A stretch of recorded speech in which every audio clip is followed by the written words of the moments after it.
Hey everyone, welcome back to our channel. My name is Brianna Wilson. I'm a certified dementia practitioner and the founder of Bambu Care, where you can find us at letsbamboo.com. So today we're going to be answering a question that was submitted.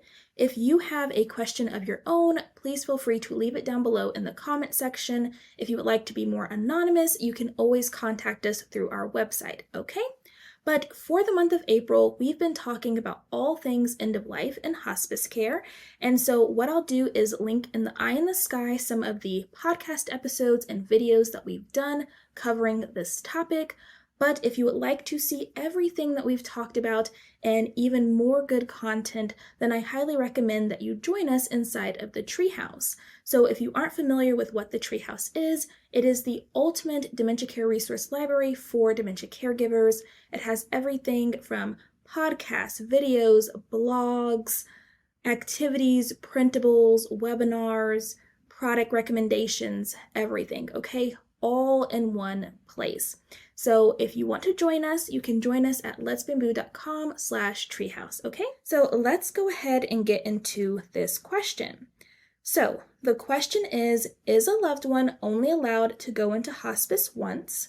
What happens if your loved one is stable or gets better for a little while? Will they have to move back into a nursing home? So all of these are really great questions. So let me start by saying that hospice is an approach to care. It is not tied to a specific place. So while yes, there are hospice facilities or hospice homes, you can literally receive hospice care services anywhere. So you can receive them in the hospital, at home, in a nursing home or other long-term care facility, okay? So anywhere you are at, you can receive hospice care services. Now, the next part of this question is, well, what happens if your loved one is stable or gets better for a little while? So the way that hospice works is that your partner can stay on hospice care services for as long as they are eligible, and the physician can recertify that they believe, based on the information they have and how your person is presenting, that they have 6 months or less left to live. So even if it's been 6 months, if they can still say that at that point, then they can continue hospice. Even if it's been 8 months, even if it's been a year, the person can continue to stay on hospice. And this is why we see some people on hospice for years. It's because they still qualify, okay?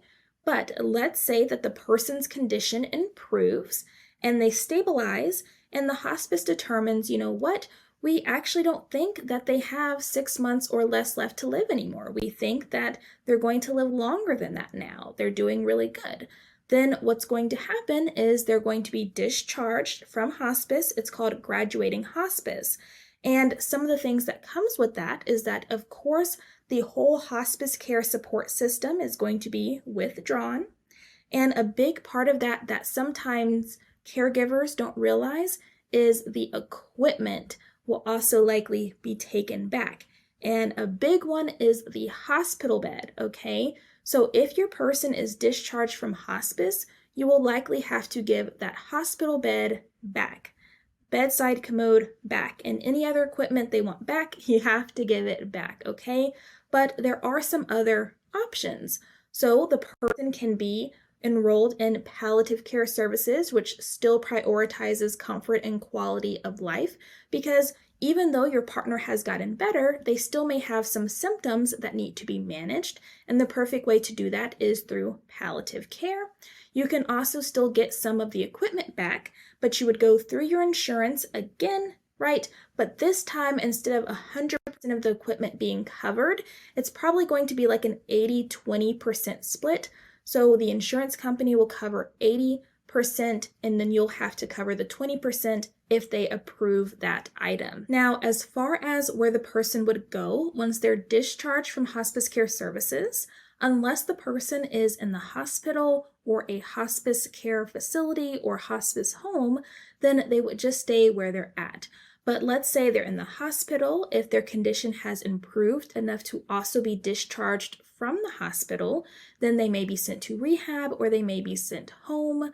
If the person is in a hospice care facility or hospice home, then they may be sent to wherever they were calling home previously, or whatever level of care best meets their needs at that point in time, okay?